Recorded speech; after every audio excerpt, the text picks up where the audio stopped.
నీ మతం చెప్పినట్టే నువ్వు నిజంగా నీ జీవన విధానాన్ని నువ్వు గడుపుతున్నావా? మనిషి చనిపోతే ఏడవకూడదు. హిందూ మతంలో మనిషి చనిపోతే ఏడవచ్చు. మరి ఈ సనాతన ధర్మం ఆలయాలపై ఎలాంటి ప్రభావం చూపించబోతోంది? ఆలయాల మీద ప్రభావం చూపించేది ఎందుకు చూపిస్తుంది? మీరేమవుతారనుకున్నారు, మీరేమయ్యారు? బేసిక్గా నేను కళాకారుల ఫ్యామిలీ నుంచి వచ్చాను. మా అమ్మమ్మకి విపరీతమైన సినిమా పిచ్చి. సో ఇంత మల్టీ టాలెంటెడ్ ఉంది, బట్ మా అందరికీ ఎవ్వరికీ తెలియని హిడెన్ టాలెంట్ ఏదైనా ఉందా మీలో? టాలెంట్ ఉండి దాచిపెట్టుకుంటున్నాము అంటే అది బయటికి రాకూడని టాలెంట్ అయింది. దొంగతనాలు ఇట్లాంటివి అయింది. పర్టికులర్గా మీరే రాయాలి, ఇది మీరు మాత్రమే రాయగలరు. ఒక ఆడపిల్ల బట్టలు ఊడదీసేటప్పుడు కృష్ణుడు కూడా వచ్చి చీరలాగాడు, ఇవన్నీ నాకు నచ్చలా. ఊకోటం కోసం అని చెప్పేసి మనం రోజు పూజించే పాత్రలను ఎందుకు మీరు నవ్వులు పాలు చేస్తారు? ఓ పని చేయండి, అయితే క్రీస్తు కూడా వచ్చి చీరలాగుతున్నట్టు పెట్టండి, అల్లా కూడా వచ్చి చీరలాగుతున్నట్టు పెట్టండి, రాస్తాను. రాయండి, పిచ్చోళ్ళే కదా.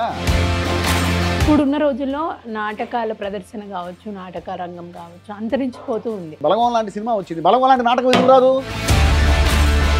నాటకంలో పుట్టాను, టీవీలో చదువుకున్నాను, సినిమాలో బతుకుతున్నాను. ఎన్నో మూవీస్కి రాశారు. ఇప్పుడు గేమ్ చేంజర్తో ముందుకు వస్తున్నారు. రేపు వచ్చేటువంటి సంక్రాంతి, అది సంక్రాంతి. విజ్ఞానవంతుడు అధర్మం ఎలా చేస్తాడు? జ్ఞానం వేరు, విజ్ఞానం వేరు. సనాతన ధర్మం మీద ఈ మధ్య చాలా ఫైట్ అవుతుంది. సనాతన ధర్మం అంటే మళ్ళీ బాల్య వివాహాలు చేయాలా?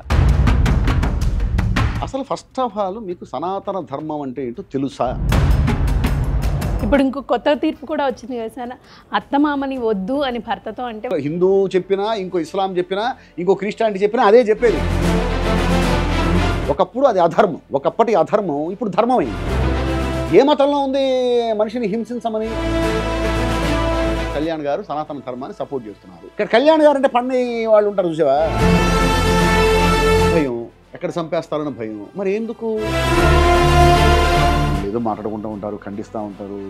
ఖండించినా గుడికెళ్ళేవాడిని ఎవరు ఆపలేరు. హాయ్, హలో, నమస్తే, welcome to N media entertainment. ఇవాళ నాతో పాటు ఒక స్పెషల్ గెస్ట్ ఉన్నారు. సో మీ అందరికీ పరిచయమైన వ్యక్తే. ఈ మధ్య కాలంలో కల్కి మూవీతో సూపర్ హిట్ సాధించారు. ఒక్క కల్కి మూవీ కాదు, ఆయన ఎలాంటి మూవీస్ అయినా రాయగలరు. హిస్టారికల్ కావచ్చు, mythology, full family oriented movies, and అలాగే బయోపిక్స్.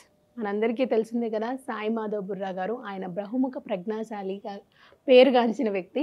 మరి ఆయన మనతో పాటు ఉన్నారు. మరి ఇంకెందుకు ఆలస్యం, బోలెడని విషయాలు ఆయన అడిగి తెలుసుకుందాం. నమస్తే సార్. నమస్తే అన్న. ఎలా ఉన్నారు సార్? Fine fine. యా, మాలలో చూస్తున్నాము. ఏం మాల సార్ ఇది, అడగచ్చా? బాబా మాల. బాబా మాల అంటే ఎన్ని రోజులు ఉంటుంది సార్? మండలం 40 రోజులు. 40 రోజుల మండలం.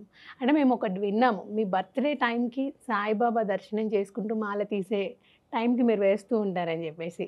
సో ఎవ్రీ ఇయర్లోనే వేస్తూ ఉంటారా? Every year.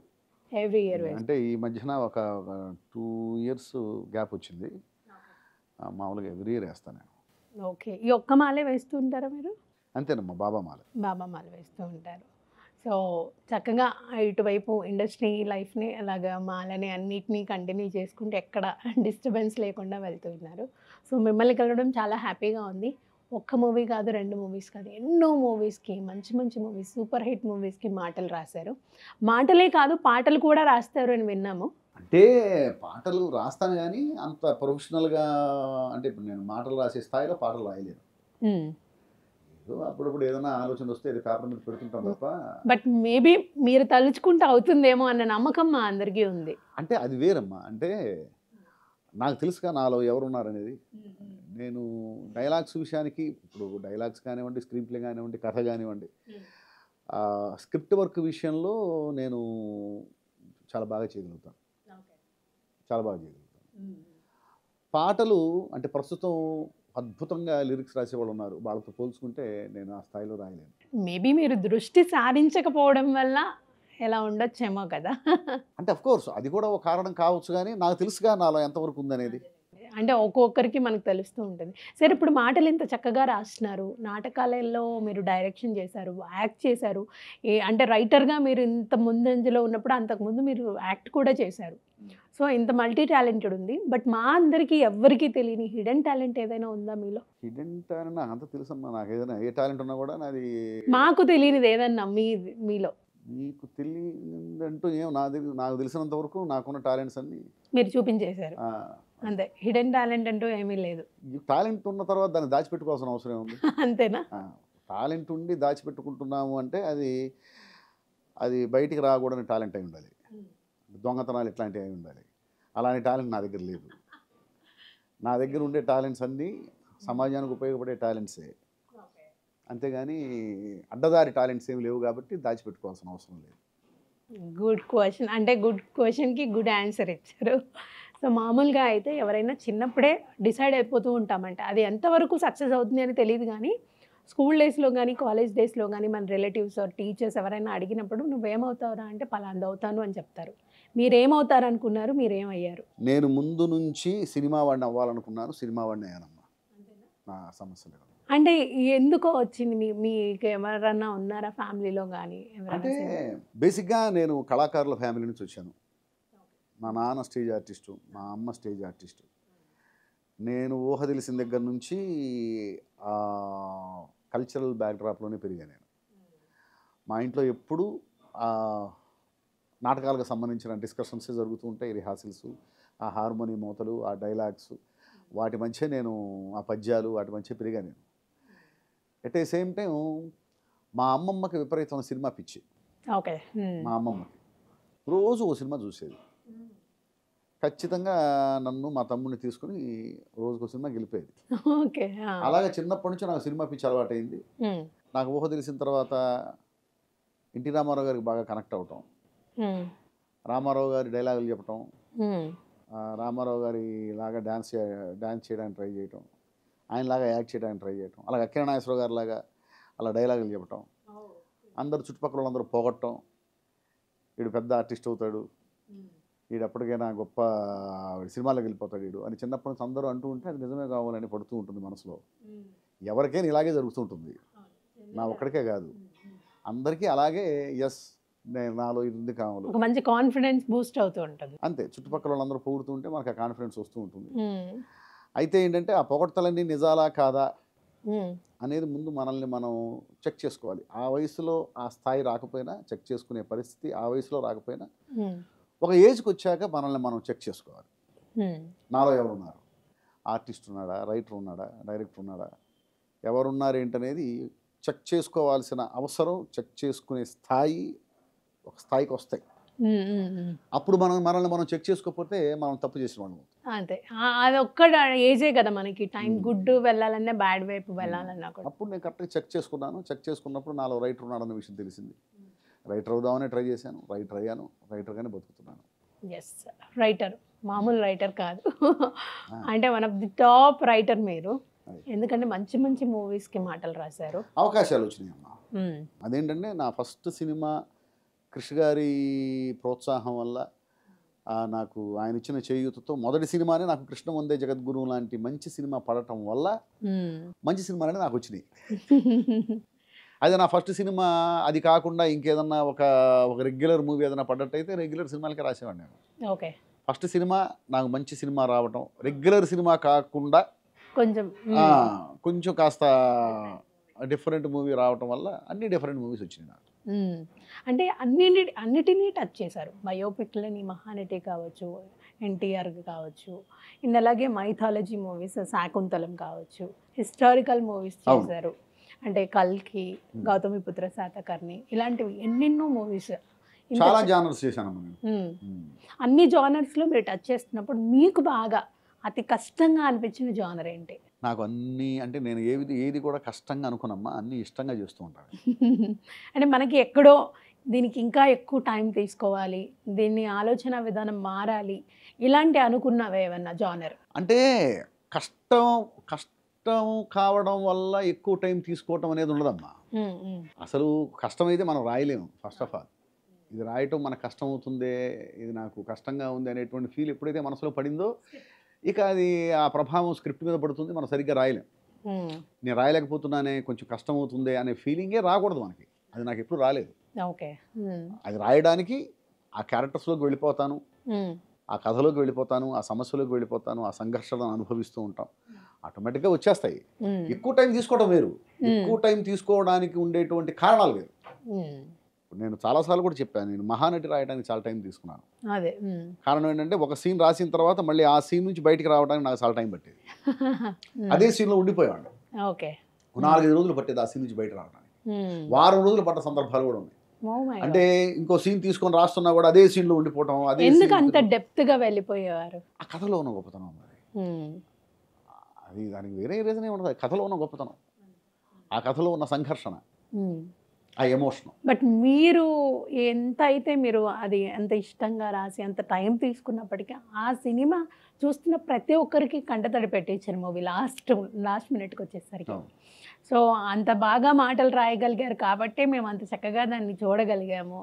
అంటే ఆ కథలో అంత డెప్త్ ఉంది, ఆ స్క్రీన్ ప్లే అంత గొప్పగా ఉంది కాబట్టి అంత మంచి డైలాగులు ఆ స్క్రీన్ ప్లే డిమాండ్ చేసింది. నేను కాకుండా ఇంకో రచయిత రాసిన ఆ కథకి అంత గొప్ప స్క్రీన్ ప్లేకి ఖచ్చితంగా అంత గొప్ప డైలాగ్సే పడతాయి. అఫ్ కోర్స్ నేను రాసిన డైలాగ్ పడకపోవచ్చు, కానీ ఆ స్థాయి డైలాగే పడుతుంది. ఎందుకంటే ఆ స్క్రీన్ ప్లే గొప్పతనం. సో మీరు ఎలాంటి మూవీస్ని ఎక్కువగా ఎంచుకుంటూ ఉంటారు? అంటే ఎవరైనా మూవీస్ తీసుకొని వచ్చినప్పుడు ఇవన్నీ గొప్ప గొప్ప మూవీస్ అన్నీ చేశారు, మీరు మీ వరకు వచ్చి రిజెక్ట్ చేసిన మూవీస్ ఏమైనా ఉన్నాయా? రిజెక్ట్ చేసినవి అంటే ఉన్నాయమ్మా. అంటే నాకంటూ కొన్ని ఉన్నాయి. అంటే నేను ఆఫ్ బీట్ సినిమాలు చేస్తాను, లేకపోతే ఆర్ట్ సినిమాలు చేస్తాను, అలాంటివి ఏమి ఉండవు నాకు. నేను ఏదైనా చేస్తాను. ఏ సినిమా అయినా సరే, అది కమర్షియల్ సినిమా అయినా, పక్కా క్లాస్ మూవీ అయినా, ఏదైనా, అది ఆఫ్ బీట్ కావచ్చు, ఆర్ట్ మూవీ కావచ్చు, పక్కా commercial movie, mass masala cinema కావచ్చు, ఒక క్రాక్ లాంటి సినిమా కావచ్చు, ఏదైనా ఐ కెన్ డూ. నేను రాస్తా, చాలా ఇష్టంగా రాస్తా. కాకపోతే కొన్ని అంటే నాకు సపోజు నేను ఒక సినిమా వచ్చింది, నాకు ఉదాహరణ చెప్తా. ఆ సినిమాలో ఒక మెంటల్ హాస్పిటల్లో మెంటల్ పేషెంట్లు అందరూ కలిసి నాటకం ఆడతారు. ఓకే. ఆ నాటకం ఆడేటప్పుడు ఆ ద్రౌపది వస్త్రాపహరణం నాటకం ఆడుతుంటారు. సరే వాళ్ళందరూ కూడాను మెంటల్లీ డిస్టర్బ్డ్ పర్సన్స్ కాబట్టి వాళ్ళు ఆ ద్రౌపది చీర లాగుతూ, పాండవులు కౌరవులతో పాటు పాండవులు కూడా ద్రౌపది చీర లాగుతూ ఉంటారు. పాండవులు కూడా లాగుతుంటారు, పాండవులతో పాటు కృష్ణుడు కూడా లాగుతుంటాడు చీర. ధృతరాష్ట్రుడు వచ్చి లాగుతుంటాడు. ధృతరాష్ట్రుడు కూడా పరిగెత్తుకుంటూ సింహాసనం మీద వచ్చేసి చీర లాగేస్తూ ఉంటాడు. సరే ఇది నాకెందుకో నాకు అది పర్సనల్గా అది లాజిక్ కావచ్చు. వాళ్ళందరూ మెంటల్ పేషెంట్లు కాబట్టి. మెంటల్ పేషెంట్లు అయితే ఇప్పుడు ఒక ఆడపిల్ల బట్టలు ఊడదీసేటప్పుడు గుడ్డాడు కూడా కళ్ళు తెరిచి వచ్చి ఆ బట్టలు లాగేస్తున్నాడంటే, ఆడపిల్ల బట్టలు లాగితే బాగుంటుంది అనేటువంటి ఆలోచన వాడికి వచ్చిందంటే వాడు మెంటల్ పేషెంట్ ఎందుకు అవుతాడు? అంతే కదా. వాడికి ఉంది మదపిచ్చ, పిచ్చి కాదు. అంతే కదా, మదపిచ్చకి పిచ్చికి తేడా ఉంటుంది కదా. సో అదొకటి నాకు ఎందుకో. ఇప్పుడు కృష్ణుడు కూడా వచ్చి చీరలాగాడు, ఇవన్నీ నాకు నచ్చలా. ఎందుకు మన పురాణ పాత్రల్ని కించపరుస్తూ ఏముంది సార్, జనం జస్ట్ నవ్వుకోవటానికే కదండి, నవ్వుకోవటం కోసం అలాంటివి నవ్వుకోవటం కోసం అని చెప్పేసి మనం రోజు పూజించే పాత్రల్ని ఎందుకు మీరు నవ్వులు పాలు చేస్తారు? ఓ పని చేయండి, అయితే క్రీస్తు కూడా వచ్చి చీరలాగుతున్నట్టు పెట్టండి, అల్లా కూడా వచ్చి చీరలాగుతున్నట్టు పెట్టండి, రాస్తాను నేను. నాకు ఆ ధైర్యం ఉంది, మీకు ఆ ధైర్యం ఉందా? నాకు ఆ ధైర్యం ఉంది, రాసే ధైర్యం నాకుంది. కృష్ణుడు చీరలాగుతున్నాడు, ఇంకో పక్క నుంచి క్రీస్తు చీరలాగుతున్నాడు, ఇంకో పక్క వచ్చి అల్లా చీరలాగుతున్నాడు అని చెప్పి మీరు రాయండి. పిచ్చోళ్ళే కదా, మెంటల్ పేషెంట్లు కదా, నవ్వుకోవడం కోసమే కదా అన్నారు కదా, నవ్వుకోవడం కోసమే కదా నేను రాస్తా, నవ్వుకోవడం కోసమే కదా. భయం, ఎక్కడ చంపేస్తారన్న భయం. మరి ఎందుకు? అక్కడ మీరు గౌరవిస్తున్నారు కదా, భయపడుతున్నారు కదా, అది బాగుంది. ఇప్పుడు క్రీస్తు పాత్రని కించపరచకూడదు అనేటువంటి మీ ఫీల్ ఏదైతే ఉందో, మీ ఇంటెన్షను, దాన్ని నేను గౌరవిస్తాను, అది బాగుంది, నాకు నచ్చింది. క్రీస్తు పాత్రని మీరు కించపరచకూడదు, ఆ సెన్స్ మీకుంది చూసారా, హ్యాట్స్ ఆఫ్. అలాగే అల్లా పాత్రని కించపరచకూడదు, ఆ సెన్స్ మీకుంది కదా, హ్యాట్స్ ఆఫ్. ఎస్, అల్లా పాత్రని కించపరచకూడదు, నేను ఒప్పుకోను. క్రీస్తు పాత్రని కించపరచకూడదు, నేను ఒప్పుకోను. అలాగే హిందూ దేవతల్ని కూడా కించపరచకూడదు, అంతే కదా, నేను ఒప్పుకోను. వద్దు, అందరూ పూజిస్తున్నారు కదా, క్రీస్తుని పూజిస్తున్నారు, అల్లాని పూజిస్తున్నారు, అలాగే కృష్ణుడిని పూజిస్తున్నారు, శివుణ్ణి పూజిస్తున్నారు, రాముణ్ణి పూజిస్తున్నారు. అలా పూజించే పాత్రల్ని, పూజించే దేవతామూర్తుల్ని ఎవరో నవ్వుకోవడం కోసం కించపరచాల్సిన పరిస్థితి తప్పు కదా. అది అంత హేళనగా వ్యంగ్యంగా ఎందుకు చేయాలి? సో నేను రాయనని చెప్పాను. ఆ సినిమా నాకు పోయింది. ఓకే. లేదు సార్ అది కావాలి, పోనీ ఆ సీన్ వేరే వాళ్ళ చేత రాపిస్తాం, మిగిలిన సినిమా అంతా మీరు రాయండి. అసలు ఆ సీన్ ఉన్నటువంటి స్క్రీన్ మీద నా పేరు ఉండకూడదు అన్నా నేను. Very good. ఆ సీన్ ఉన్నటువంటి స్క్రీన్ మీద నా పేరు ఉండకూడదు. ఎవరి మనోభావాలు నా కలం కించపరచకూడదు. కోర్స్ అది నేను రాయకపోవచ్చు, ఆ సీన్ వేరే వాళ్ళు రాయొచ్చు, అయినా సరే ఆ స్క్రీన్ మీద నా పేరు ఉండడానికి వీల్లేదు. మీ మనసు ఒప్పుకోకపోవడం మీ మనసు అంతే. అసలు ఒకళ్ళ మనోభావాలు నేను ఎప్పుడు దెబ్బతీనమ్మా. అందరికీ ఎందుకు ఒకరి మనోభావాలు మనం ఎందుకు దెబ్బతీయాలి? ఆ రైట్ అక్కడ మనకి, ఆ హక్కు మనకు లేదు కదా. సో ఇన్ని సినిమాలు చేశారు అంటే రిజెక్ట్ చేసిన మూవీ అంటే ఇలాంటి రీజన్స్ ఉండడం వల్ల కొన్ని రిజెక్ట్ చేయాల్సి వచ్చింది అని చెప్తున్నారు. సో మీకు పర్సనల్గా టైం లేక వేరే సినిమాలకు బ్లాక్ అయ్యి వదిలేసుకున్న పెద్ద మూవీస్ ఏమైనా ఉన్నాయి? అవి సహజంగా ఉంటాయి అమ్మా, ఎన్ని ప్రాసెస్లో జరుగుతుంటాయి. నాకే కాదు అందరికీ జరుగుతుంటాయి. అవి రైటర్స్ ఆల్ టెక్నీషియన్స్కి జరుగుతుంటాయి. అది ఇప్పుడు సపోజ్ బాగా బిజీగా ఉన్నాం, ఆ టైంలో నెక్స్ట్ మంత్ సినిమా స్టార్ట్ అవుతుందండి, మీరు ఒక 15 రోజులు మాకు స్క్రిప్ట్ ఇచ్చేయ అంటారు. ఆ పరిస్థితి ఉండదు. ఇప్పుడు ఆల్రెడీ చేతిలో 6-7 సినిమాలు ఉన్నాయి. ఒక 15 రోజుల్లో ఇప్పుడు కొత్త స్క్రిప్ట్ వచ్చేసి ఆ 7 సినిమాలు పక్కన పెట్టేసి ఇప్పుడు ఈ సినిమా రాయటం కష్టం అవుతుంది కదా. ఆ 7 పక్కన పెట్టేసేయండి, ముందు మాది రాసేసి 15 రోజుల్లో మాకు ఇచ్చేస్తే మేము షూటింగ్కి వెళ్ళిపోతాం అంటారు. అప్పుడు ఏంటి, అది ప్రొఫెషనల్గా కరెక్ట్ కాదు కాబట్టి లేదులేండి కుదరదని చెప్తాం, వాళ్ళు వేరే చూసుకుంటారు. ఇది ప్రాసెస్ జరిగిపోయేది. అది అది ప్రత్యేకంగా సాయి మాధవకు ఉండేది కాదు, ఇండస్ట్రీలో అందరికీ ఉండేది. ఆల్మోస్ట్ అన్ని జానర్స్ని టచ్ చేశారు మీరు. బట్ పర్టికులర్గా మీకు ఏదైనా జానర్ని ఇలాంటివి ఒకటి వెంచుకొని చేద్దాం, ఇది చేస్తే ఇంకా బాగుంటుంది అన్న ఆలోచన మీ మైండ్లో ఏదైనా ఉంది? ఇప్పటికీ చాలా తక్కువ టైంలో నాకు నిజంగా బాబా దయ వల్ల అన్ని జానర్స్ రాసే అవకాశం వచ్చిందమ్మా. ఆల్ జానర్స్ రాశాను. అయితే ఆల్ జానర్స్లో రాయాల్సిన కథలు బోల్డ్ ఉన్నాయి. ఇప్పుడు పౌరాణికంలో శాకుంతలం రాశాను, ఇంకా చాలా ఉన్నాయి కదా. అవును, చాలా బోలెడు ఉన్నాయి. అలాగే హిస్టారికల్ అనగానే గౌతమిపుత్ర శాతకర్ణి రాశాను, అలాగే సైరా నరసింహారెడ్డి రాశాను, ఇంకా రాయాల్సిన బోల్డ్ ఉన్నాయి. సో అలాగే ఆల్ జానర్స్లో రకరకాల సబ్జెక్ట్స్ రాయాలి. ఒక జానర్లో ఉండే సబ్జెక్ట్స్ అన్నీ ఒకేలా ఉండవు. జానర్ అదే కావచ్చు కానీ సబ్జెక్ట్స్ వేరు. గౌతమిపుత్ర శాతకర్ణి అది వేరే, సైరా ఇది వేరే. అలాగే రేపు పొద్దున కృష్ణదేవరాయలు రాస్తే అది వేరే, అదొక హిస్టారికల్. అంతే కదా. సో రాయాల్సినవి బోల్డ్ ఉన్నాయి, రాయాలి. అన్ని రకాల సబ్జెక్ట్స్ రాయాలి, ఎక్కువ రాయాలి. అంటే ఒక 2 విధాలుగా ఉంటారు సార్. ఎలా అంటే ఇప్పుడు జనాల మనసును గెలుచుకోవాలని ఒక ఆలోచన ఉంటుంది, నా సెల్ఫ్ సాటిస్ఫాక్షన్ ఉండాలి, మా ఫ్యామిలీలో మా అమ్మ వాళ్ళు నాన్న వాళ్ళు తలెచ్చుకునేలాగా నా ప్రొఫెషన్ ఉండాలి అని కొంత ఉంటుంది. సో మీరు ఏ టైప్ ఆఫ్? రెండు. ఇప్పటిదాకా నేను చేసిన సినిమాలన్నీ అఫ్కోర్స్ దెబ్బతినున్న సినిమాలు ఉండొచ్చు, పెద్ద హిట్ అవుతుంది అనుకుంటే కాని సినిమాలు ఉండొచ్చు, కానీ ఎక్కువ శాతం నేను చేసిన సినిమాలన్నీ హిట్లే. 90% హిట్ ఉంది నాకు, 90% నా హిట్ రేషియో. ఒక 10%లో నేను అనుకున్నవి జరగకపోయినా ఫ్లాప్ అయినా బ్యాడ్ నేమ్ తీసుకొచ్చినవి అయితే లేవు. బ్యాడ్ నేమ్ తీసుకొచ్చింది లేవు. సాయి మాధవ్ బాగానే రాశాడు అన్నారు తప్ప అవును మాటల పరంగా ఇబ్బంది రాలేదు, బాగా రాలేదు. ఆడియన్స్ తిట్టుకున్న సందర్భాలు లేవు, మా ఇంట్లో వాళ్ళు తల ఉంచుకున్న సందర్భాలు లేవు. ఆడియన్స్ సాయి మాధవ్ రాస్తున్నాడు అంటే బాగానే ఉండుంటాయి డైలాగ్స్ అనేటువంటి పరిస్థితే ఉంది ఇప్పటికి కూడా. అలాగే ఒక సినిమా వచ్చిందంటే మా ఇంట్లో వాళ్ళు ఎప్పుడు తలెత్తుకుని ఆ సినిమా మా అబ్బాయి రాశాడని మా అమ్మ చెప్పుకునేలాగానే ఉన్నాయి సినిమాలు. మీ అమ్మగారికి కానీ మీకు కానీ పర్సనల్గా నచ్చిన మూవీ ఏంటి మీరు రాసిన దాంట్లో? అమ్మ ఇప్పుడు నేను రాసిన వాటిల్లో ఒకసారి చూస్తే చాలా వరకు కొన్ని మంచి సినిమాలే, చాలా వరకు. అయితే ఇప్పుడు మా అమ్మకు కానీ నాకు కానీ బాగా ఫేవరెట్ మూవీ అంటే నా ఫస్ట్ సినిమా. ఎందుకంటే ఆ సినిమా నాకు పరిచయం చేసిన సినిమా, నన్ను ఇండస్ట్రీకి పరిచయం చేసింది, నన్ను నాకు పరిచయం చేసింది, ఒక మార్క్ని క్రియేట్ చేసింది. సాయి మాధవ్ అనేవాడిని ఒక లైమ్ లైట్లోకి తీసుకొచ్చిన సినిమా కాబట్టి నాకు ఆ సినిమా అంటే ఒక పర్సనల్గా వ్యక్తిగతమైనటువంటి హ్యాపీనెస్ ఉంటుంది. అలాగే మా అమ్మకు కూడా. అంటే ఇండస్ట్రీలో ఎంతోమంది ఉన్నారు, ఉన్నప్పటికీ స్పెషల్గా మీ దగ్గరికి ఈ కథను తీసుకొస్తున్నారు అంటే మీలో ఏదో మ్యాజిక్ ఉంది అని చెప్పేసి వస్తూ ఉంటారు డైరెక్టర్స్ కానీ హీరోస్ కానీ మిమ్మల్ని రికమెండ్ చేయడంలో. సో పర్టికులర్గా మీరే రాయాలి, ఇది మీరు మాత్రమే రాయగలరు అని తీసుకొచ్చిన మూవీ ఏంటి? నా దగ్గరకు వచ్చాయని అలాగే వస్తుంటాయి. ఓకే. అంతేగా ఇప్పుడు ఈ సినిమా సాయి రాస్తే బాగుంటుంది అనుకుంటే సాయి దగ్గరికి పంపిస్తారు. అంతే. సాయి కాకుండా వేరే వాళ్ళు రాస్తే బాగుంటుంది అనుకుంటే వేరే వాళ్ళ దగ్గరికి పంపిస్తారు. నా దగ్గరికి వచ్చినాయన్నీ కూడా నేను రాస్తే బాగుంటుంది అనుకున్నారు కాబట్టి నా దగ్గరికి వచ్చారని నేను ఫీల్ అవుతా కదా. అవును.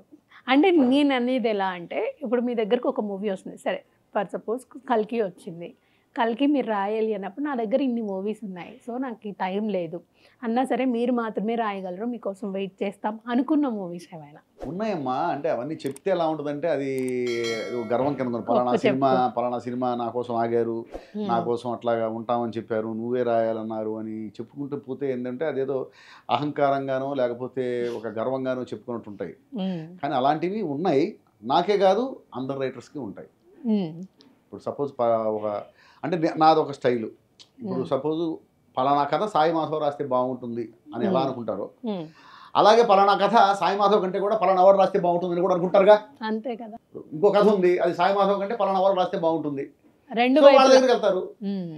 ఇప్పుడు ఇక్కడ నేను సార్ కొంచెం కాస్త బిజీగా ఉంది సార్, నాకు కొంచెం టైం కావాల్సి వస్తుంది ఏమనండి, ఏం పర్లేదు మీరు రాసినప్పుడే తీసుకుంటాను అని చెప్పేసి ఎలా అయితే అన్నారో అలాగే ఫలానా అతను రాస్తే బాగుంటుంది అనుకుంటే వాళ్ళ దగ్గర కూడా అలాగే బిహేవ్ చేస్తారు వీళ్ళు. అంతే కదా. అంతే తప్ప అంతకంటే పర్టికులర్గా సాయి మాధవ్ ఏదో మేఘాల నుంచి ఊడిపడ్డ పరిస్థితి కాదు. సో నాటకాల నుంచి ఇంత పెద్ద స్థాయికి మీరు వచ్చారు, నాటకాల్లో రాశారు, డైరెక్ట్ చేశారు, యాక్ట్ చేశారు, సీరియల్ సీతా మహాలక్ష్మి కూడా రాశారు. సో వేరియేషన్ ఏమైనా ఉందా మూవీస్కి దీనికి, మీకు ఎలా అనిపిస్తూ ఉంటుంది? ఖచ్చితంగా ఉంటుందమ్మా, దేని దానికి ఉంటుంది. నాటకం, సీరియల్, సినిమా ఈ మూడిట్లో నాకు అనుభవం ఉంది. నాటకంలో పుట్టాను, టీవీలో చదువుకున్నాను, సినిమాలో బతుకుతున్నాను. మీరు రైటరా? బాగుంది. అయితే ఈ మూడిట్లోనూ కామన్గా ఉండేది నాటకం. Drama means not only acting. Drama అంటే మన జీవితంలో ఉండే డ్రామా. ప్రతి మనిషి జీవితంలో డ్రామా ఉంటుంది. ఆ డ్రామాని ఎలివేట్ చేయటమే మనం చేసే పని. అది నాటకం కావచ్చు, స్టేజ్ ప్లే కావచ్చు, లేకపోతే ఇంకో సీరియల్ కావచ్చు, సినిమా కావచ్చు, ఇంకో వెబ్ సిరీస్ కావచ్చు, వెబ్ మూవీస్ కావచ్చు, దానికి ఏ పేరైనా పెట్టచ్చు. దాని ప్రదర్శన పద్ధతిలో తేడా ఉండొచ్చు. బట్ మెయిన్ మోటో ఏమిటంటే ఆ కథలో ఉన్న డ్రామాని ఎలివేట్ చేయటమే. అయితే ఇప్పుడు సీరియల్ ఉందనుకోమ్మా, సీరియల్కి ఉండేటువంటి ప్లస్ ఏంటంటే ఒక సీను, ఈ సీన్లో ఇంత డ్రామా ఉంది, ఇంత సంఘర్షణ ఉంది, ఈ క్యారెక్టర్స్లో ఉన్నటువంటి అన్నీ కూడా వాళ్ళ ఇంటెన్షన్స్ అన్నీ కూడా ఎలివేట్ అవ్వాలి. ఇది కరెక్ట్గా ఒక 20 నిమిషాలు ఈ సీన్ ఉంటే తప్ప మనం దీనికి న్యాయం చేయలేము అనుకున్నప్పుడు 20 నిమిషాలు మనం నిలబెట్టవచ్చు ఆ సీన్ని. ఇదే సినిమా అనుకోమ్మా, నేను 20 నిమిషాలు రాస్తానంటే కుదరదు. కాదు, అంత డెప్త్, అంత అవుట్పుట్ నాకు ఒక 2-5 మినిట్స్లో 2 మినిట్స్లో ఇచ్చేసేయాలి. నేను 20 నిమిషాలు రాస్తానంటే కుదరదు. 2 నిమిషాల్లో ఆ సీన్ అంతా వచ్చేసేయాలి. 2 నిమిషాల్లో ఆ 20 నిమిషాల్లో ఎంత చెప్పామో అంత చెప్పగలగాలి, అర్థమైపోవాలి. అక్కడ ఏదైతే ఎంత ఎమోషన్ కన్వే అయిందో అంత ఎమోషన్ మనం 2 నిమిషాల్లో తీసుకురాగలగాలి. అది సినిమాకు ఉన్నటువంటి సవాల్. అయితే ఏం చేస్తున్నారంటే సీరియల్స్లో ఇప్పుడు అలా కాకుండా 2 నిమిషాలు చెప్పేది కూడా 20 నిమిషాలు చెప్తున్నారు. అది వేరే విషయం. అది 2 నిమిషాలు చెప్పేయచ్చు, అయినా కూడా 20 నిమిషాలు చెప్తున్నారు. దానివల్ల అది బాగాలేదురా బాబు, ఏంటి సాగదీస్తున్నారు సీరియల్ అనిపిస్తుంది మనకి. అదే 2 నిమిషాల్లో చెప్పేది 2 నిమిషాల్లో అక్కడ చెప్పొచ్చు, 20 నిమిషాల్లో చెప్పాల్సింది 20 నిమిషాల్లో హ్యాపీగా చెప్పొచ్చు. సీరియల్కి అద్భుతంగా చెప్పొచ్చు. అంటే లాగ్ అయినట్టు అనిపించదా సార్? ఎందుకు 2 నిమిషాల్లో చెప్పేది 20 నిమిషాల్లో చెప్తే లాగ్ అయినట్టు అనిపిస్తుంది. నేను చెప్తుంది అదే, 2 నిమిషాలు చెప్పేయచ్చు, దీన్ని 20 నిమిషాలు చెప్పినప్పుడు లాగ్ అయినట్టు అనిపిస్తుంది. దానికి 20 నిమిషాలు చెప్పే స్టఫ్ ఉంది అనుకో, 20 నిమిషాలు చెప్పే స్టఫ్ ఉన్నప్పుడు చక్కగా నిలబెట్టి 20 నిమిషాలు మనం చెప్తే అది లాగెందుకు అవుతుంది? అనిపించదు కదా. నేను రాసిన సీరియల్స్ ఏది తీసుకున్నా మీకు అది క్లియర్గా కనిపిస్తుంది. ఒక పుత్తడి బొమ్మ తీసుకున్నా, సీతామహాలక్ష్మి తీసుకున్నా, శిఖరం తీసుకున్నా, 2 నిమిషాలు ఇది అక్కర్లా, 2 నిమిషాల కంటే ఎక్కువ అక్కర్లేదు అంటే 2 నిమిషాలే రాసేవాడిని. అవుట్పుట్ రావట్లేదని చెప్పేసి వాళ్ళే ఫీల్ అయ్యేవాళ్ళు కాదు. ఎందుకంటే 20 నిమిషాల్లో రాసేది 20 నిమిషాలు హ్యాపీగా రాసేవాడిని అద్భుతంగా. మళ్ళీ 20 నిమిషాల్లో రాసేది 10 నిమిషాల్లో కంప్లీట్ చేసేవాడు కాదు. అది నాకు తెలుసు. 20 నిమిషాలు రాస్తే తప్ప మనం చెప్పలేని యొక్క కంటెంట్ మొత్తాన్ని 2 నిమిషాల్లో చెప్పడం కూడా నాకు తెలుసు. అందుకే సినిమాలు కూడా నేను సక్సెస్ మాటలు అయ్యాను. అవును సక్సెస్ అయ్యారు. 20 నిమిషాల కంటెంట్ 2 నిమిషాల్లో చెప్పేయటం కూడా నాకు తెలుసు. ఎందుకు తెలుసు అంటే అది నేర్పించేది నాటకం. ఒక నాటిక ఉందనుకోమ్మా, 45 నిమిషాల నుంచి గంట లోపు నాటిక అయిపోవాలి. కానీ ఆ నాటికలో ఎంత చెప్పాలి మనం? ఆ 45 నిమిషాల్లో ఆ గంటలోపు దాదాపుగా ఒక 3-4 గంటలు మనం చెప్పితే తప్ప అర్థం అవ్వని ఆడియన్స్కి రీచ్ అవ్వని కంటెంట్ని మనం ఆ 45-50 నిమిషాలు చెప్పేయాలి. ఇది నేర్పించేది మనకి డ్రామా, స్టేజ్ ప్లే అది నేర్పిస్తుంది రైటర్కి. నేను అక్కడి నుంచి వచ్చాను. అంటే ఇప్పుడున్న రోజుల్లో నాటకాల ప్రదర్శన కావచ్చు, నాటక రంగం కావచ్చు అంతరించిపోతూ ఉంది. అంటే మరుగున పడుతుంది అనే అది చెప్పాలి. అంటే చాలామందికి ఇప్పుడున్న జనరేషన్ వాళ్ళకి అర్థం కావడం లేదు. మీరు దాన్ని నిలబెట్టడానికి అవార్డ్ ఫంక్షన్స్ కానీ అవన్నీ చేస్తూ ఉన్నారు. అంటే అవార్డ్స్ ఇవ్వడానికి వెళ్ళడం అలాంటివి. అది ఎందుకు అంతరించిపోతుందంటారు? దానికి రీజన్ ఏంటి? దాన్ని నిలబెట్టాలంటే ఇంకేం చేయాలంటారు? ప్రదర్శన విధానాల్లో మార్పు రావాలమ్మ, అంతకంటే ఏం లేదు. అంతరించేం పోట్ల. నాటకాలు ఆడుతున్నారు, చూస్తున్నారు. పద్య నాటకాలు బాగానే ఆడుతున్నారు, సాంఘిక నాటకాలు బాగానే ఆడుతున్నారు, సాంఘిక నాటికలు బాగానే ఆడుతున్నారు. బాగానే ఆడుతున్నారంటే మీన్స్ సంఖ్య ఆడుతున్నారు. ఒక సమాజం ఒక నాటిక తీస్తే 50-60 ప్రదర్శనలు ఇస్తున్నారు సంవత్సరం మొత్తం మీద. 50-60 ప్రదర్శనలు. అలాగే దాదాపుగా 2 తెలుగు రాష్ట్రాల్లో దాదాపు 100 సమాజాల పైనే ఉన్నాయి. సాంఘిక నాటకాలు, నాటికలు ఆడేటువంటి సమాజాలు 100 పైనే ఉన్నాయి. పద్య నాటకాలు ఆడే సమాజాలు అంతకంటే ఎక్కువ ఉన్నాయి. సురభి నాటకాలు అని చెప్పేసి అట్లా ఇప్పుడు కూడా ఉన్నాయి. అదే ఇప్పుడు కూడా ఉన్నారు కదా సురభి నాటకాలు. ఇప్పుడు కూడా ఉన్నారు, రేపు ఉంటారు, ఎల్లుండే ఉంటారు. సో ఏంటంటే నాటకం అనేది ఎప్పుడు కూడా ఆగల. నాటకాలు వస్తూనే ఉన్నాయి, నాటకాలు ఆడుతూనే ఉన్నారు. కాకపోతే ఏంటంటే క్వాలిటీ. ఇప్పుడు నాటిక ఇప్పుడు సపోజ్ ఒక కొత్త ప్రేక్షకుడిని వాళ్ళు క్రియేట్ చేయలేకపోతున్నారు. ఇప్పుడు ఈ ఇంటర్వ్యూ చూసేటువంటి నాటక రంగానికి సంబంధించిన వాళ్ళు కూడా చూస్తే వాళ్ళు జస్ట్ నిజమే కదా అనిపించవచ్చు. ఇప్పుడు నేను తెనాల్లో కడల కాణాచి అనే ఆర్గనైజేషను నేను స్థాపించి ప్రతి సంవత్సరం కూడా పద్య నాటక పోటీలు, సాంఘిక నాటక పోటీలు, సాంఘిక నాటక పోటీలు 3 విభాగాల్లో పెడుతుంటా. వీణా అవార్డ్స్ అని చెప్పేసి బంగారు వీణ, రజిత వీణ, కాంస్య వీణ ఇస్తూ క్యాష్ ప్రైజెస్ కూడా గవర్నమెంట్ నంది అవార్డ్స్కి ఇచ్చేదానికంటే కూడా ఎక్కువ ప్రస్తుతం నేను ఇస్తూ నేను చేస్తున్నాను. మంచిగా చేస్తున్నాం. నేను అబ్జర్వ్ చేసింది ఏంటంటే ఇప్పుడు ఒక నాటిక స్టేజ్ మీద ఆడుతూ ఉంటే థియేటర్ ఫుల్ అయిపోతుంది. థియేటర్ ఫుల్ అయిపోతుందంటే జనంలో ఎంత ఆదరణ ఉందని మనం అనుకుంటాం. కానీ ఆ ఫుల్ అయిన థియేటర్లో ఉన్న వాళ్ళందరూ కూడా నాటక రంగానికి సంబంధించిన వాళ్ళే. నాటక రంగానికి సంబంధించిన వాళ్ళే వచ్చి కూర్చొని చూస్తున్నారు అంతే. రేపు ఈ నాటకాన్ని వేరే ఎక్కడో గుంటూరులోనో లేకపోతే రాజమండ్రిలోనో ఆడితే మళ్ళీ ఇదే ప్రేక్షకులు ఉంటారు అక్కడ కూడా. ఈ ప్రేక్షకులే ఉంటారు అక్కడ, తేడా ఏ ఉండదు. ఆ లోకల్ పీపుల్ 10% ఉంటారు అంతే. ఆ లోకల్ పీపుల్ ఎవరైతే ఉన్నారో వాళ్ళు 10% ఉంటారు. ఇప్పుడు తెనాల్లో థియేటర్ ఫుల్ అయిపోయింది. 10% 5% లోకల్ పీపుల్ ఉంటారు.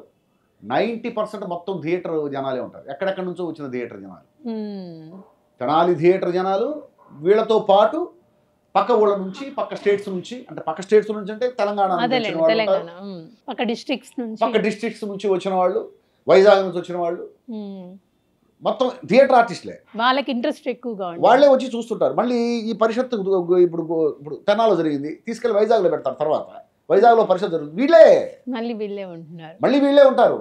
అక్కడ వైజాగ్ లోకల్ పీపుల్ 5% 10% ఉంటారు అంతే. నాటకాలు ఆడుతున్నారు. కానీ ఈ థియేటర్ ఆర్టిస్టులు కానీ, థియేటర్ డైరెక్టర్స్ కానీ, థియేటర్ రైటర్స్ కానీ కొత్త ఆడియన్ని క్రియేట్ చేయలేకపోతున్నారు. ఇది గుండెల మీద చేసుకొని ప్రతి ఒక్కడు ఒప్పుకోవలసినటువంటి సత్యం. ప్రతి ఒక్కడు కూడా సంజాయిషి చెప్పుకోవాల్సిన పరిస్థితి నాటక రంగంలో ఉన్న. సినిమా ఎప్పటికప్పుడు కొత్త ప్రేక్షకుడిని క్రియేట్ చేస్తుంది కదా, అంతే కదా. సినిమా ప్రతిరోజు ఒక కొత్త ప్రేక్షకుడిని తీసుకొస్తుంది. ఒకళ్ళేంటి కొన్ని వందల మంది కొత్త ప్రేక్షకులు వస్తూనే ఉంటారు. కొన్ని వందల మంది ప్రేక్షకులు వెబ్ సిరీస్కి వస్తుంటారు.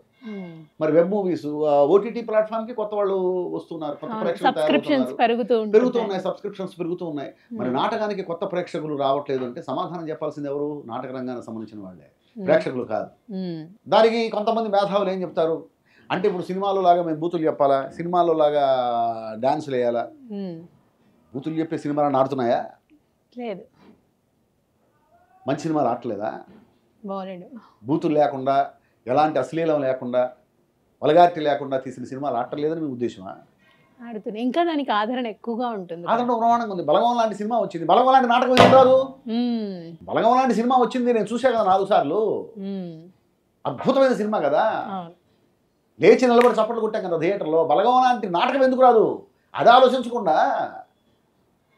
సో ఖచ్చితంగా నాటక రంగంలో ఉన్న ప్రతి ఒక్కళ్ళు, నాటక రంగం నుంచి వచ్చిన నాతో సహా, చేతులు కట్టుకొని ఆడియన్స్ ముందు తల ఉంచుకొని తప్పు ఒప్పుకోవాల్సిన పరిస్థితి, ఆ తప్పు దిద్దుకోవడం కోసం ప్రయత్నించాల్సిన పరిస్థితి. నా ప్రయత్నం నేను చేస్తున్నా నాకున్న పరిస్థితిలో. ఇప్పుడు నేను నాటకం, నువ్వు రాయచ్చు కదా నాటకం అదేమన్నా అంటారు, అనేవాళ్ళు బోల్డ్ అంటారు. నిజమే, నాకున్న బిజీలో నేను రాయలేని పరిస్థితి. నాకున్న బిజీలో నేను రాయలేని పరిస్థితి. నువ్వు రాస్తానంటే నీ కోఆపరేట్ చేయడానికి రెడీగా ఉన్నా నేను. సపోర్ట్ చేయడానికి, కోఆపరేట్ చేయడానికి. నేను ప్రస్తుతం చేయగలిగింది అది. నేను చేయగలిగింది నేను చేస్తూనే ఉన్నా. అలాగే మీరు చేయగలిగింది మీరు చేయండి అబ్బా, అది నా బాధ. ఎవరైనా ఒక మంచి కథతో నాటకాన్ని మేము రాస్తాము, మేము చూపిస్తాము అని చెప్పేసి మీ దగ్గరకు వస్తే మీరు సపోర్ట్ చేస్తారా? Any time. అది కొత్తగా నేను చెప్పడం కాదు, ఆల్రెడీ చేస్తున్నా కూడా. సో ఎన్నో మూవీస్కి రాశారు, ఇప్పుడు గేమ్ చేంజర్తో ముందుకు వస్తున్నారు. సో ఎలా ఉండబోతోంది గేమ్ చేంజర్? శంకర్ గారి దర్శకత్వంలో చరణ్ బాబు మూవీ అంటే ఆడియన్స్ ఏమేం కావాలని కోరుకుంటారో అవన్నీ ఆ సినిమాలో ఉన్నాయి. చాలా ఎక్స్ట్రాడనరీగా ఉంటుంది సినిమా, there is no doubt. Emotion ఎంత ఉండబోతుంది? అద్భుతం. అసలు ఈ మధ్యకాలంలో శంకర్ గారి సినిమాలో ఏ ఎమోషన్ అయితే మిస్ అవుతుందని అనుకుంటున్నారో, ఏ ఎమోషన్ అయితే శంకర్ గారిని చేసిందో ఆ ఎమోషన్ ఈ సినిమాలో మళ్ళీ మీరు చూస్తారు. అంతేనా? నేను చెప్తున్నా కదా, రేపు వచ్చేటువంటి సంక్రాంతి అది శంకరాత్రి. సో శంకర్ గారికి రాజమౌళి గారికి డిఫరెన్స్ ఏందంటారు? నాకైతే ఇద్దరిలో డిఫరెన్స్ కనిపించలేదమ్మా. అదే డెడికేషను, అదే డౌన్ టు ఎర్త్, ఎప్పుడు సినిమా గురించి ఆలోచించడం, cinema cinema cinema cinema cinema తప్పించి అసలు వేరే యావగేషన్ అనేది ఉండదు.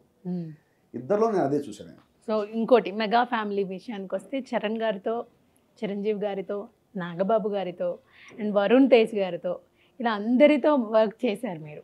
సో వీళ్ళందరిలో మీకు బాగా కామన్ పాయింట్ ఏంటి, నచ్చే పాయింట్? డెడికేషన్.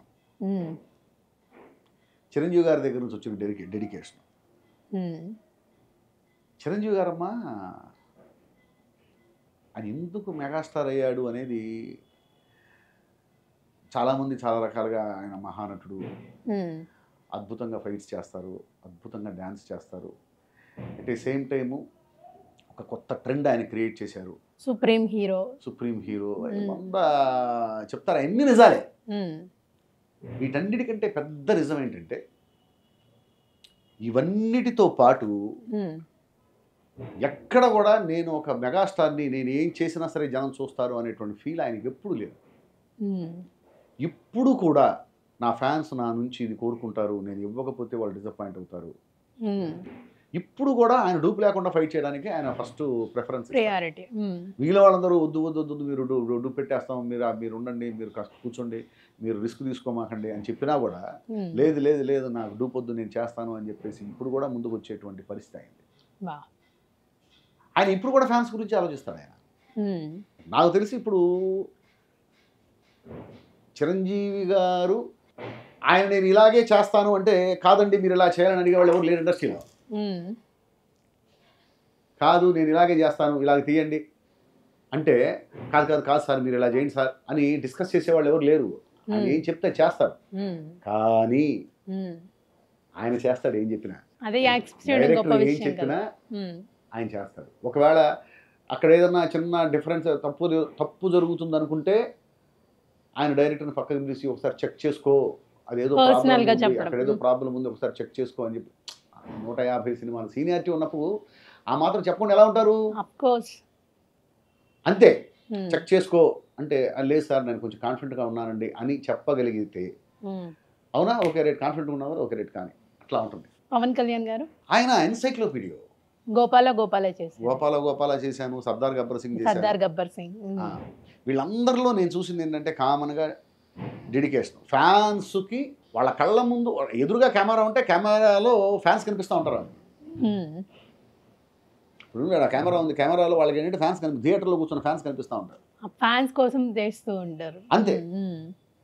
ఆ ఫ్యాన్స్ నా ఫ్యాన్స్ నా ఫ్యాన్స్ నా ఫ్యాన్స్ నా ఫ్యాన్స్ ఎప్పుడు వాళ్ళ గురించే ఆలోచన, వాళ్ళని సాటిస్ఫై చేయాలి. At the same time cinema బాగుండాలి. వాళ్ళు కేవలం వాళ్ళని సాటిస్ఫై చేయడం కోసం మాత్రమే కాదు, ప్రేక్షకులందరినీ సాటిస్ఫై చేయాలి. వాళ్ళందరిలో నా ఫ్యాన్స్ ఇంకా బాగా satisfy అయ్యాలి.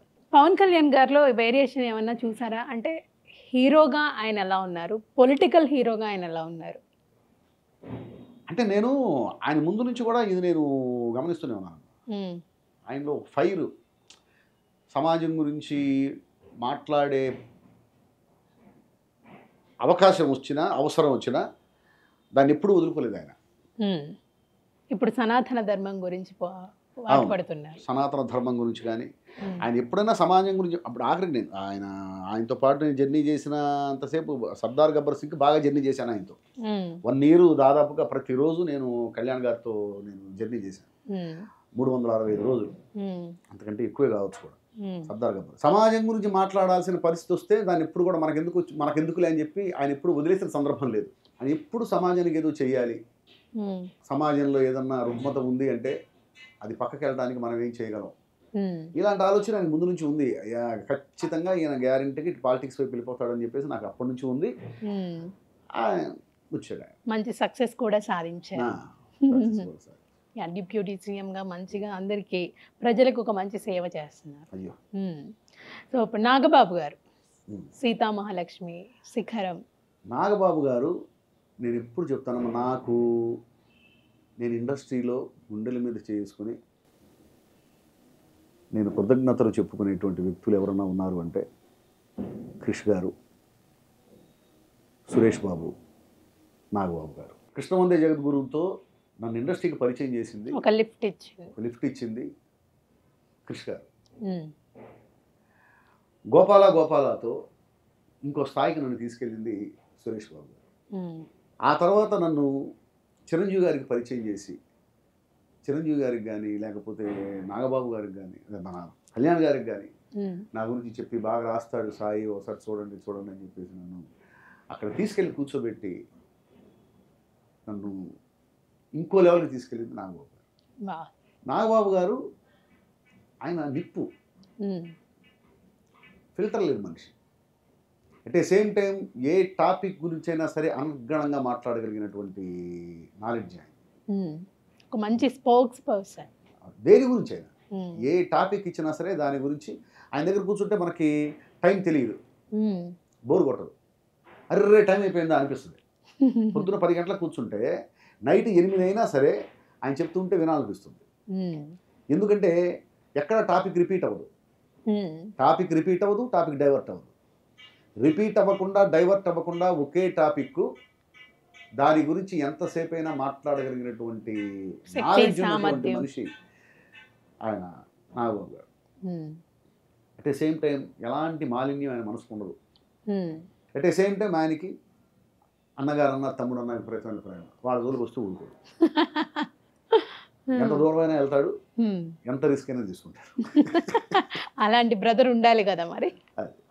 So he's a good human being, very good human being, very good brother, very good father. So ఇంకోటి అంటే మేము కొన్ని తెలుసుకుంది ఏంటంటే గోపాల మూవీ ఒక వర్షన్ మాత్రమే మీరు రాశారని విన్నాము. అంటే ఏదో సినిమా మొత్తం రాశారు అంటే ఏదో అంటే ఒక డిస్టర్బెన్స్ ఏదో క్రియేట్ అయ్యింది అక్కడ అని చెప్పేసి ఒకటి వచ్చింది. నేను భయపడ్డ సందర్భం ఉంది. ఓకే, అది నా రెండో సినిమా. ఏయో ఈ వెబ్సైట్లో ఏవో న్యూస్లు వస్తూ ఉన్నాయి, సాయి మాధవ్ రాస్తున్నాడు రెండో సినిమానే, ఇంత పెద్ద సినిమా వచ్చేసరికి సాయి మాధవ్ కన్ఫ్యూజ్ అవుతున్నాడు, అందుకని త్రివిక్రమ్ గారు ఒక వెర్షన్ రాస్తున్నారు అని చెప్పేసి ఏవో వెబ్సైట్లో ఆ టైంలో న్యూస్లు వచ్చినాయి. నేనేంటి నిజమేనా, నాకెవరు చెప్పట్లేదు వీళ్ళు, ఒకవేళ త్రివిక్రమ్ గారు ఏమైనా రాస్తున్నారా, నేను రాసింది నచ్చట్లేదా, ఇదేంటారు బాబు ఇంతకు నేను ఉన్నానా లేనా ఈ ప్రాజెక్ట్లో అని చెప్పి నేను భయపడ్డ సందర్భం. సెకండ్ ప్రాజెక్ట్ అవ్వడం వల్ల కాస్త భయపడ్డాను, కానీ అవేది జరగలేదు. ఆ సినిమాలో ఉన్న ప్రతి డైలాగు సాయి మాధవ్ బుర్రా రాసింది మాత్రమే, ఇంకెవ్వరు ఆ సినిమాకి రాయలేదు. Pure clarity. అండ్ ఇంకోటి, ఎవరైనా ఇండస్ట్రీకి వచ్చారు అని అంటే అందరికీ అంత ఈజీగా సక్సెస్ వచ్చేది. ఏదో కొన్ని కష్టాలు పడే ఉంటారు, బాధలు పడే ఉంటారు. సో మీకేదైనా మీ ఈ జర్నీలో ఏదైనా బాధ కలిగించింది కానీ, కష్టం కలిగించింది కానీ ఏదైనా అంశం ఉందా? సినిమా ఇండస్ట్రీ వరకు అలాంటివి ఏమి లేవమ్మా. కష్టంగా ఎప్పుడు నేను తీసుకోవాలి. అదంతా ఒక అడ్వెంచర్గా ఫీల్ అయ్యేవాడిని. ఓకే. నా స్ట్రగ్లింగ్ టైంలో నేను పస్తున్న సందర్భాలు ఉన్నాయి, కానీ నేనేమి కష్టపడలా. అర్రే నేను పస్తున్నానే, అయ్యో పాపం, నేను నాకు డబ్బు లేదు నా దగ్గర, నేను తినలేకపోతున్నానే అని చెప్పేసి కన్నీళ్ళు పెట్టుకోవటం, జాలిగా ఎవరన్నా వచ్చి నాకు కాస్త భోజనం పెడితే బాగుండని ఫీల్ అవ్వడం, అట్లాంటివి నాకు ఎప్పుడు లేవు. నేను అందుకే దాని కష్టం అని నేను ఎప్పుడు ఫీల్ అవ్వాలి. Adventure, yes. ఒకరోజు అనంతరకుండా ఉండే అవకాశం నాకు వచ్చింది. ఆకలి రాజ్యంలో కమలాసన్ లాగా ఉండే అవకాశం నాకు వచ్చింది. అంతే కదా, తెనాల్లో ఉన్నంత వరకు నాకు అలాంటి అవకాశం రాలే. ఇప్పుడు నేను ఇక్కడ ఎప్పుడైతే కృష్ణనగర్లో నేను అడుగు పెట్టానో, హ్యాపీగా ఆకలి రాజ్యంలో కమలాసన్ లాగా నేను కూడా భోజనానికి ఇబ్బంది పడ్డ సందర్భాలు తిరుగుతున్నాను. అవి కూడా ఒక అడ్వెంచర్గా నేను తీసుకున్నాను తప్ప, అంటే మనం అది కష్టం అని తీసుకుంటే అది కష్టం అవుతుందమ్మా. మనం ఎలా తీసుకున్నాం అనేది ఇంపార్టెంట్. మన మనసు అనుభవించిందే ఎమోషన్. సో కష్టం అనేటువంటి ఎమోషన్ ఎప్పుడు నా మనసు అనుభవించలేదు. నేను ఎక్కువగా అనుభవించే ఎమోషన్ ఏదంటే, నా చుట్టూ ఉన్న వాళ్ళకి తెలిసేది, నేను ఎక్కువగా స్నేహాన్ని అనుభవిస్తాను, ప్రేమను అనుభవిస్తాను, కోపాన్ని అనుభవిస్తాను. కోపం కూడా మామూలుగా ఉండదు. ఎలాంటి సందర్భాల్లో ఎక్కువగా కోపం వస్తూ ఉంటుంది? అంటే మిమ్మల్ని ఏ పాయింట్ ఆఫ్ లో ట్రిగర్ విషయాలు, చిన్న చిన్న విషయాలు వస్తూ ఉంటాయి. పెద్ద విషయాలు నాకు అసలు కోపం రాదు. పెద్ద విషయాలు జరుగుతున్నా కూడా నేను వాళ్ళు తెలియజేశారేమోలే, చిన్న చిన్న విషయాల కోపాలు వస్తూ ఉంటాయి. నేను అందుకే నేను నా వాట్సాప్లో నాది చూస్తే స్టేటస్ అధర్మం మీద కోపం రావాలి కానీ అజ్ఞానం మీద కాదని ఉంటుంది. ఓకే. ఎందుకంటే నాకు ఎక్కువగా అజ్ఞానం మీద కోపం వస్తుంటుంది. యాక్చువల్గా రావాల్సింది అధర్మం మీద, కానీ అజ్ఞానం మీద కోపం ఎక్కువ వస్తూ ఉంటుంది. అజ్ఞానం వల్లే అధర్మం వస్తుందంటారా? అజ్ఞానం వల్ల కాదమ్మా, ఎంతో విజ్ఞానం ఉంటే కానీ వాడు అధర్మం చేయలేడు. అంటే విజ్ఞానవంతుడు అధర్మం ఎలా చేస్తాడు? జ్ఞానం వేరు, విజ్ఞానం వేరు. జ్ఞానం ఉన్నోడు అధర్మం చేయడు, కానీ నాలెడ్జ్ ఉన్నోడే అధర్మం చేసేది.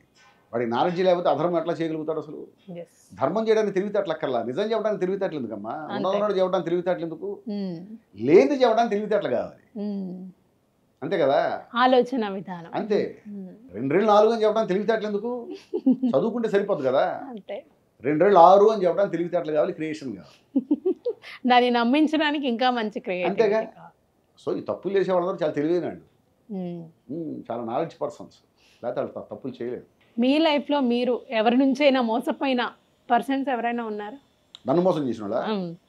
ఏదైనా అవ్వచ్చు, ఒక డబ్బు కావచ్చు, ఒకటి ఏదైనా నమ్మి విషయం చెప్పింది బయటికి వెళ్ళడం కావచ్చు, ఇలాంటిది అంటే జరుగుతూ ఉంటాయి. అంటే దాన్ని నేనేం గుర్తుపెట్టుకొని అసలు జరగలేదు, అలా నన్ను ఎవరు మోసం చేయలేదు అంటాం పెద్ద అబద్ధం ఉంది. ఒక స్థాయికి వచ్చిన తర్వాత, అంటే కొంచెం నాకుంటూ ఒక నాలెడ్జ్ వచ్చిన తర్వాత నేను మోసపోవడం అనేది తక్కువే.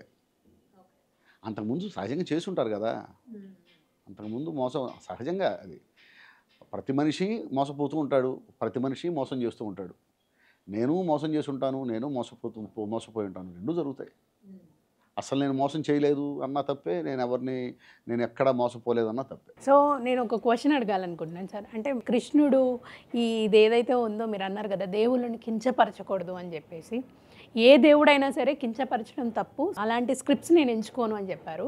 సో దీన్ని బట్టి నేను మీకు ఒక క్వశ్చన్ అడగాలనుకుంటున్నాను. సనాతన ధర్మం మీద ఈ మధ్య చాలా ఫైట్ అవుతుంది, కొంతమంది వ్యతిరేకిస్తున్నారు, కొంతమంది సపోర్ట్ చేస్తున్నారు. మీరు ఏ కైండ్ ఆఫ్? ధర్మాన్ని సపోర్ట్ చేయటం కూడా, ధర్మానికి ఎవరైనా సపోర్ట్ చేయాల్సిందేగా. ధర్మానికి సపోర్ట్ చేయట్లేదంటే వాళ్ళ సంస్కారం గురించి వాళ్ళు ఆలోచించుకోవాలి. అసలు సనాతన ధర్మం అంటే ఏమిటి? ఇప్పుడు వీళ్ళు వ్యతిరేకిస్తున్నారు, ఏం వ్యతిరేకిస్తుంటారు, ఏమని వ్యతిరేకిస్తున్నారు?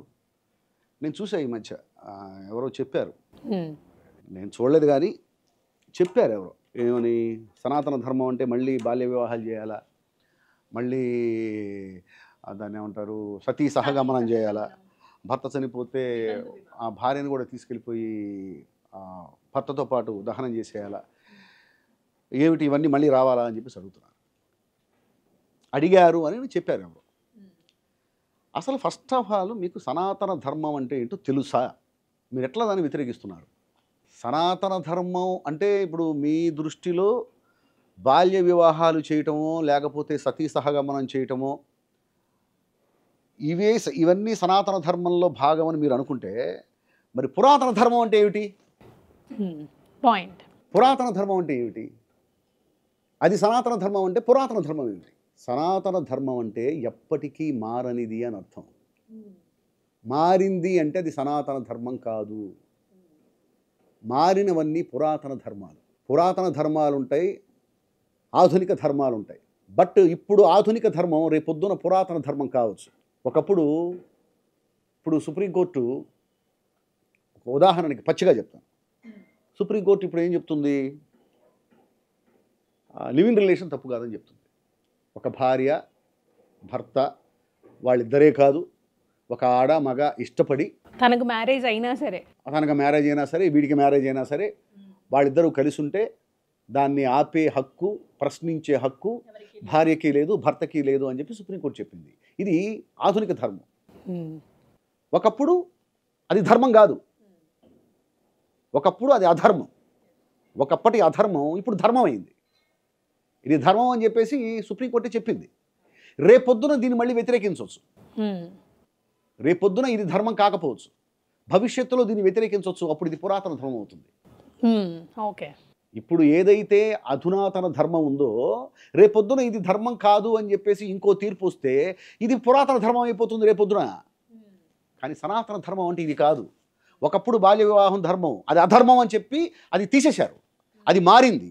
ఇప్పుడు అది ధర్మం కాదు అంటే అది సనాతన ధర్మం కాదు, అది కేవలం పురాతన ధర్మం మాత్రమే. ఒకప్పుడు సహజీవనం అనేది ధర్మం అన్నారు, అది అధర్మం అని చెప్పి దాన్ని వ్యతిరేకించి ఖండించి అది ధర్మం అనే వాళ్ళ కళ్ళు తెరిపించి అది కాదు అని చెప్పి దాన్ని బ్యాన్ చేశారు. సో అది మారింది కాబట్టి అది పురాతన ధర్మం, అది సనాతన ధర్మం కాదు. సనాతన ధర్మం అంటే ఎప్పుడు పుట్టిందో తెలియనిది, ఎప్పటికీ మారనిది, ఎప్పుడూ ఉండేది. దీన్ని సనాతన ధర్మం అన్నారు. అది ముందు తెలుసుకోవాలి. ఫస్ట్ ఆఫ్ ఆల్ దాన్ని సమర్థించాలన్నా, దాన్ని వ్యతిరేకించాలన్నా ముందు అది ఏమిటి అని తెలుసుకోవాలి. అధునాతన ధర్మాలు ఏమిటి, పురాతన ధర్మాలు ఏమిటి, అసలు సనాతన ధర్మం అంటే ఏమిటి?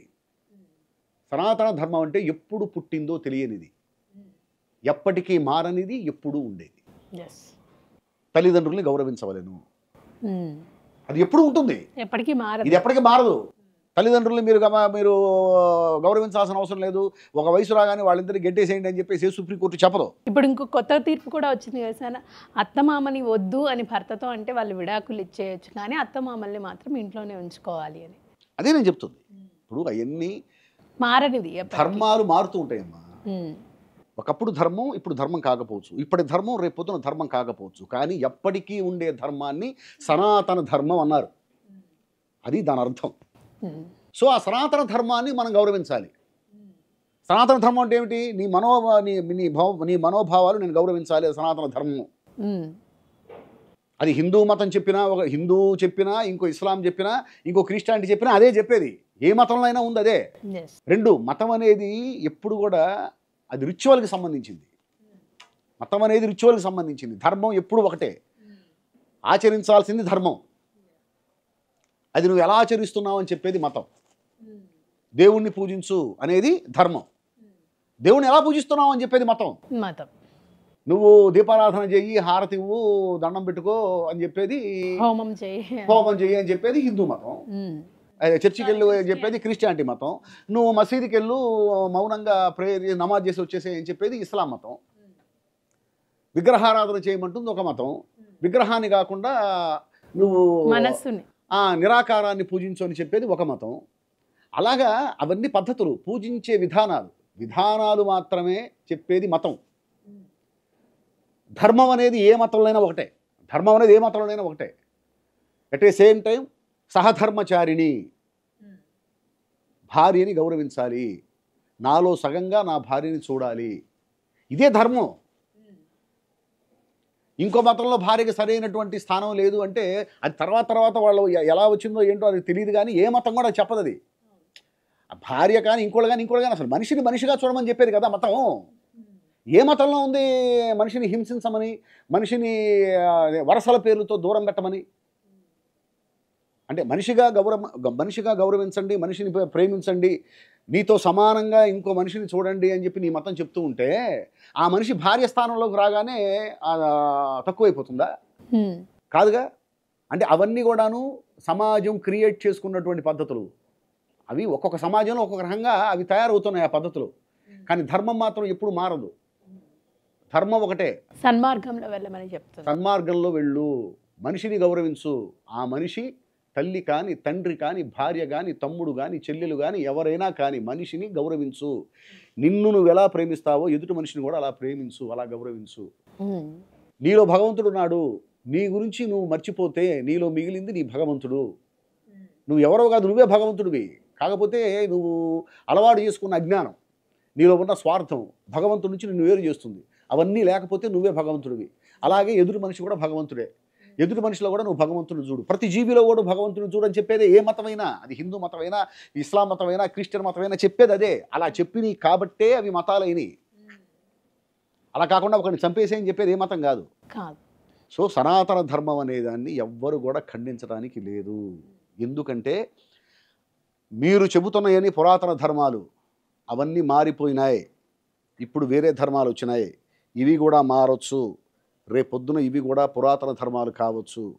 రేపు వేరే అధునాతన ధర్మాలు వేరే రావచ్చు.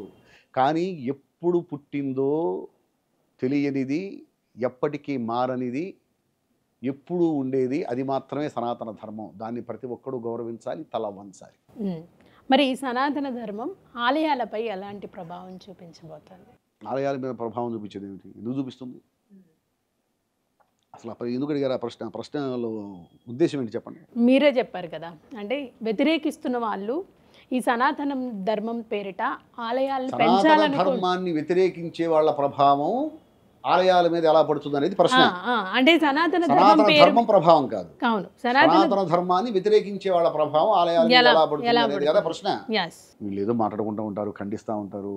ఏం ఖండించినా గుడికి వెళ్ళేవాడిని ఎవరు ఆపలేరు, మసీదుకి వెళ్ళేవాడిని ఎవరు ఆపలేరు, చర్చికి వెళ్ళే వాళ్ళని ఎవరు ఆపలేరు. ఆపాలనుకోవటం తప్పు. అది తప్పు కాదు. మీరు ఎప్పటికీ ఏమీ చేయలేరు. మీరు ధర్మాన్ని ఆపాలనుకోవటం తప్పు. తప్పే కాదు. మీ ప్రభావం దేని మీద పడదు. మీ ప్రభావం మీ మీద పడుతుందేమో తప్ప మీ ప్రభావం సమాజం మీద పడదు.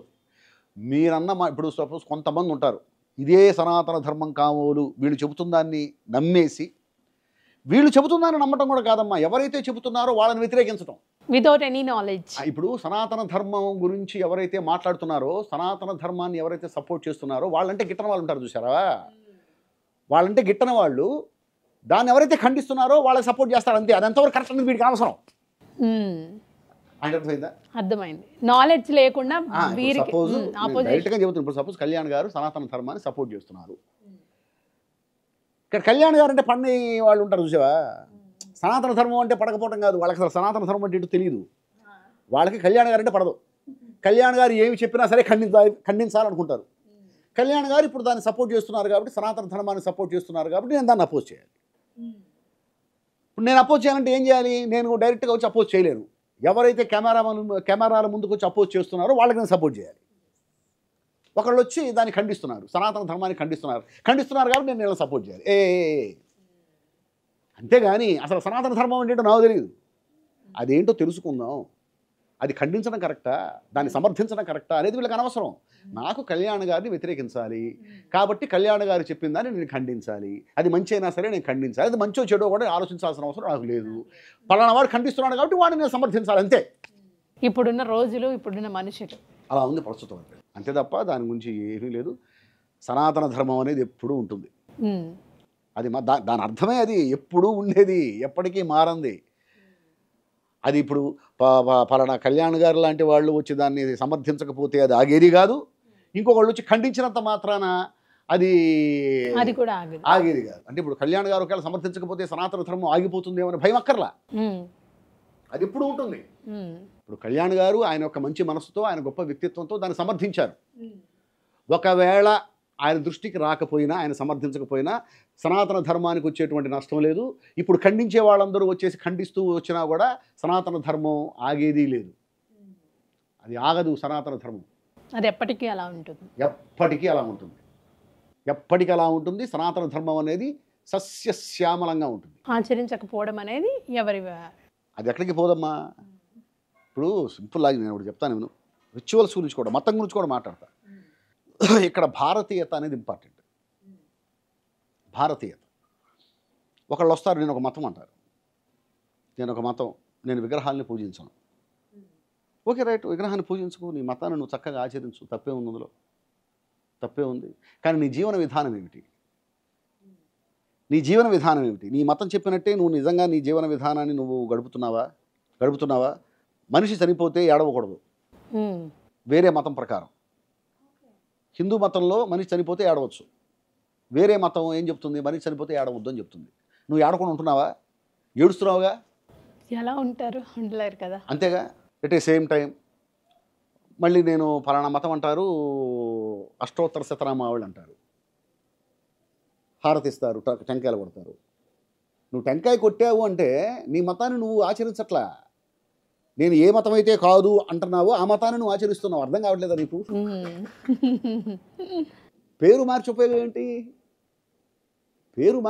ఏంటి? నువ్వు నేను ఫలానా మతం అని చెప్తున్నావు, ఆ మతాన్ని నువ్వు 100% ఆచరించు, నేను గౌరవిస్తాను. 100కి 100% ఆచరించు, గౌరవిస్తాను.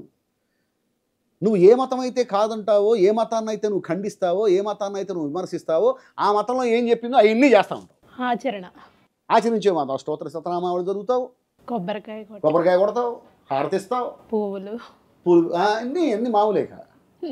అంటే నీ జీవన విధానం ఏమిటి నువ్వు చెప్తుంది? ఇవన్నీ చాలా ఉన్నాయమ్మా. ఏంటంటే చెప్పే కొద్దిగా ఎన్ని కాంట్రవర్సీ అవుతాయి, నేను చెప్పేది వాస్తవాలు అవన్నీ. సో ఏంటంటే మనం చెప్పే మాటలకి మనం ఆచరించేదానికి సంబంధం లేకుండా ఉంటుంది. అలా ఉండకూడదు. సనాతన ధర్మం అనేది ఎప్పుడూ ఉంటుంది. ఇప్పుడు నిజంగా దాన్ని ఆయన భుజాలకు ఎత్తుకోవడం అనేది కళ్యాణ్ గారి గొప్పతనం. కళ్యాణ్ గారి గొప్ప వ్యక్తిత్వం. ఆ వ్యక్తిత్వంతో ఆయన దాన్ని భుజాన్ని ఎత్తుకుని దాన్ని కొన్ని సంవత్సరాల తర్వాత ఆయన వినిపించాడు. ఆయన దాన్ని సనాతన ధర్మం అనేటువంటి దాన్ని గళం విప్పాడు. మాట్లాడటానికి కూడాను భయపడేటువంటి పరిస్థితిలో ఆయన నిర్భయంగా దాని గురించి మాట్లాడాడు. సో ఆ విషయంలో కళ్యాణ్ గారిని ఎప్పుడు కూడా మనం అభినందించాల్సిన విషయం. అది సమస్య లేదు అందులో. మీ వంత ఎంత సపోర్ట్ ఉంటుంది? ఎప్పటికీ ఉంటుందా?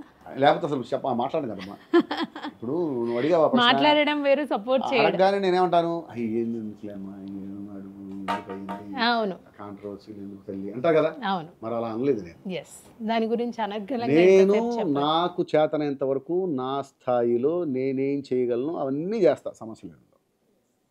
నా స్థాయిని మించిన పనులు నేను చేయలేను, కానీ నా స్థాయిలో నేను చేయగలిగింది 100% నేను ఎప్పుడూ చేస్తాను. ఆ విషయంలో నేను ఎవ్వరికీ భయపడను. సమస్య లేదు. తెలుసుకోవచ్చా సార్ మీ రెమ్యూనరేషన్? అమ్మో ఎట్లాగమ్మా, నేను చెప్పలేంగా. లేదంటే ఫస్ట్ తీసుకున్న దానికి ఇప్పటికీ ఎంత డిఫరెన్స్ ఉండేది అనేది చెప్పండి. ఉంది, చాలా ఉంది. ఒక 90% ఉందా? 90 ఉంటుంది. 90% ఉంటుంది. సో మంచి హ్యాపీనెస్ ఇస్తూ ఉంటుందా? అంటే ఒక సాటిస్ఫాక్షన్, రాశానన్న సాటిస్ఫాక్షన్. ఇప్పుడు ₹1,00,000 నీ చేతికిస్తే నీకు ఆనందంగా ఉండదు? మామూలుగానా? ₹1,00,000 తీసుకోవాలి నాకు ఉంటుంది, ఎవరు ఇవ్వట్లేదు. నేను ఈ మాట అంటే ఓ వీడు ₹1,00,000 తీసుకుంటున్నాడు ఏమో అనుకుంటారు మళ్ళీ. ఓకే, ఒక క్లారిటీ, 1,00,000కి తక్కువ. 1,00,000 కంటే తక్కువే. ఒక 1 yearలో ఎన్ని మూవీస్ రాయగలుగుతారు మీరు? రాయగలగడం నెలకు సినిమా రాస్తా, 12 సినిమాలు వస్తే 12 సినిమాలు రాస్తా. ఒకవేళ ఏదైనా హిస్టారికల్ వచ్చినా అంతే టైం తీసుకుంటారా? 1 monthలో రాస్తా. డెప్త్ని బట్టి.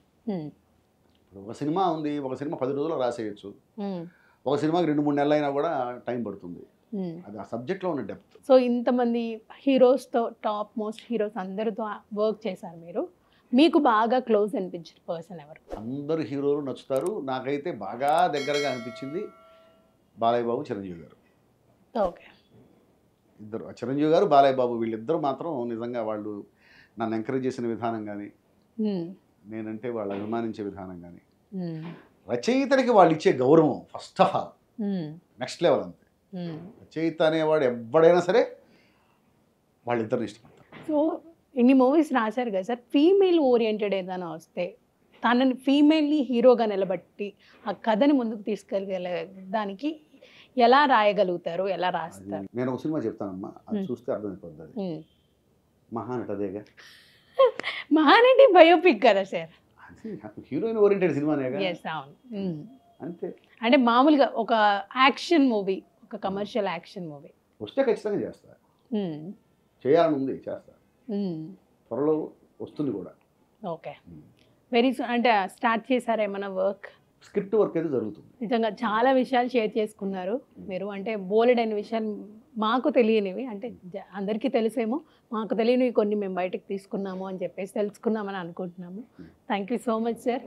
ఇలాంటి మంచి మంచి మూవీస్ అన్నీ కూడా రాసి అందరినీ ఇలానే మీరు మెప్పించాలని చెప్పి మనస్ఫూర్తిగా కోరుకుంటున్నాం. Thank you so much and all the best sir. ఇలాగే నువ్వు మంచి మంచి ఇంటర్వ్యూ చేయాలని, ఇలాగే అందరినీ మంచి మంచి ప్రశ్నలు అడగాలని, మంచి మంచి సమాధానాలు రాబట్టాలని, జనానికి అవసరమైనటువంటి ప్రశ్నలు వేసి అవసరమైనటువంటి సమాధానాలు అందజేయాలని మనస్ఫూర్తిగా కోరుకుంటున్నాను.